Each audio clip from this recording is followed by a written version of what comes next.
Hi everyone, and welcome to another week of Polyglots of the Week. Today is Monday, and I'm not speaking German, which is actually kind of a nice break. I'm taking a break this week from German because of the theme that we have for this week, which, if you didn't catch it from the opening, the Polyglots of the Week channel is 1 year old. This week, we're all sort of just going to look back at what we've done over the past year, either reflect on some videos or, our progress that we've made in languages, and set some goals for the coming year, as well as possibly, important new things to come. I'm trying to figure out how to allude to that too without... we have a new person on Fridays. Okay, that's what I was alluding to. But you'll see him soon, or her. You'll see them soon. So let's get started. I wanted to talk about a little bit of the progress that I've made in the past year, as well as things that I hope to do going forward. Honestly, this year has been a really interesting year for me. I got caught up so much in doing my master's degree and finishing it and doing so many things that, in all honesty, I don't feel like I've made great progress. But at the same time, I think that that's also just a life lesson. Sometimes we don't always get to do as much as we want to do, or we don't get to spend every waking hour on languages, even those of us who our degrees are in languages and that's what we're working on. Life just gets the best of us, and I think that, honestly, I want that to be, something that people are aware of. Life comes at us and things happen, and, personal life happens, and you go through depression, and you handle school, and sometimes school demands science or math, or in my case this year it was demanding history and things of me that I wasn't used to doing. So it's not, we don't always learn a whole new language in a new year or make huge strides. Sometimes it's about life learning and less about language learning. Anyways, I don't need to be that philosophical, but so some of the few things that I am proud of that I feel like I accomplished this year was, I feel like I made really good headway into Armenian. I did classical Armenian during the school year, and then I spent my month in Armenia, and while I don't speak Armenian fluently or even anything that close, I feel a lot more comfortable with it. I definitely still have much progress to make. There are some things I need to learn to use better in grammar, and there's a lot of vocabulary left to learn and a lot of practice to be done, but, I don't feel as uncomfortable in the language as I used to. I'm feeling much more comfortable after having lived in Armenia. Even if it was only a month, I just feel... I can't think of a better word besides comfortable. I don't want to say I feel at one, but I feel much more comfortable listening to Armenian and speaking Armenian and being able to sort of tear it apart in my head or create something new, even if I don't know the exact words, kind of thing. I feel like I've gotten to that level where, you can function fully in the language. I can ask how to say this or whatever, this word, in the language, and then be able to produce what I want to produce. So I do feel much more comfortable with that. I still don't know if I'd use the word intermediate. It would be very low intermediate or upper beginner if I had to level it, but just because there's a lot of vocab I don't even know that's still quite basic. But I feel much more comfortable in it, and I feel like it's something that I can keep working on slowly on the side, now that I've sort of reached this point of comfortability. I also feel like I made good strides into Middle Persian. I haven't read anything recently, so I'm sure my reading of the script is probably rough right now.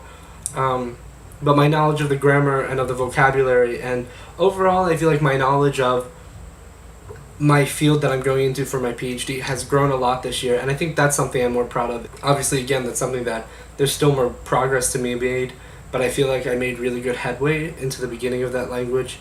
I maintained my Spanish, my French, and my Arabic. I don't feel like they went down terribly. This past week I made a couple mistakes in French that I have never, one of them I've literally never made that mistake before ever in my life, kind of thing.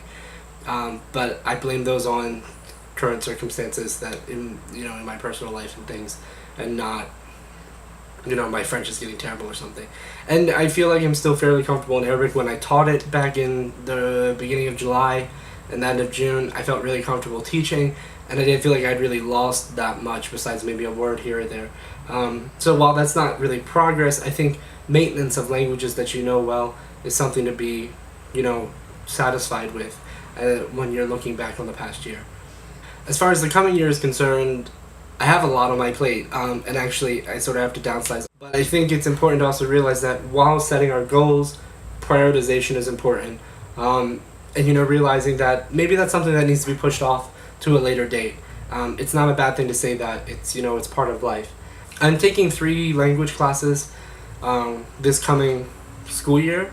I'm doing intermediate German, elementary Russian, some of which will be review, but it'll still be good for me, and advanced Persian. And those are sort of the 3 that I really want to focus on. Obviously, I really need German and Russian for my research, and before I go much further into my research, I need to sort of make sure that my Persian is down pat, kind of thing. And I've never actually taken a Persian course during the academic year. They've always been summer courses, so I feel like this will be good for me. I've made actual literal sort of goals for my progress, and I think they're fairly reasonable, but we'll see. I put them into, the CLEF,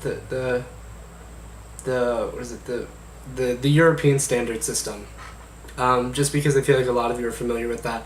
I'm still more comfortable with ACTFL, but anyways, my German I would definitely like to sort of be at, by the end of this month, before my classes start, I should be at an A2, no problem. I'd like to be at a B2 by the end of the year. My Russian, I think generally after a year of study you should be, around an A2 level, maybe a low A2. I would like to try to be at a B1. There's some Russian grammar that I don't think they're going to teach us that I'm already aware of in theory that I would like to be able to put into practice. And I'm also considering spending next summer in Russia, in southern Russia, so I don't see why in a year I can't be at a B1 in Russian. And then Persian, I'd say right now I'm currently around an upper A2, lower B1. I know a lot of theory, and I actually know a decent amount of vocabulary. I just haven't really been given a lot of opportunities, or taken opportunities even, to work on it and to practice it and use it. And so I have lost some in the past year, and I really do need to work on it. I don't see why I can't be at a B2, C1.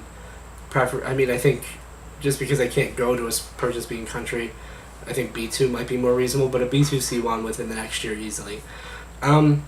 And then outside of my coursework, I really need to work on accession and Pashto. I want them to be sort of some of the focus of my research later on down the road, and nobody teaches them really, and so I really want to work on them while I have the opportunity. And this year, honestly, I think I might have the time with my coursework.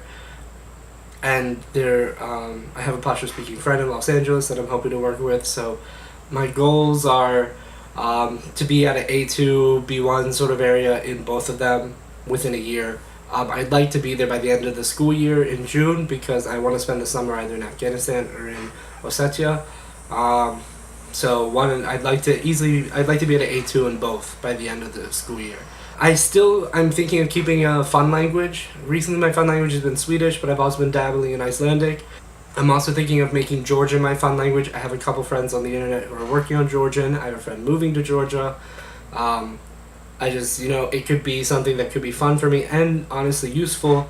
It's very different, and it's going to take a long time, so I might as well start now. Whereas Swedish is something I feel like I could pick up easier, but that's part of the reason why Swedish is fun for me. But I encourage all of you to think about where have you come from, like where have you been in the past year, what have you been working on, and what has that taught you about the coming year, and maybe set some goals, some long-term goals as well as some short-term. My short-term goal currently is to finish a certain amount of a German textbook by the time the term starts, so I know I'm comfortable in intermediate German. And so that's my current short-term goal. And so in my video everyday September videos, you'll be seeing a lot of German. But that's on my personal channel. I'll link my personal channel, and tomorrow you'll see today's September 1st video for my video every day in September series. I thought I'd try to do that. Now I'm really just rambling. So, like, comment, subscribe, stay tuned for the rest of the week, and celebrate this year with us.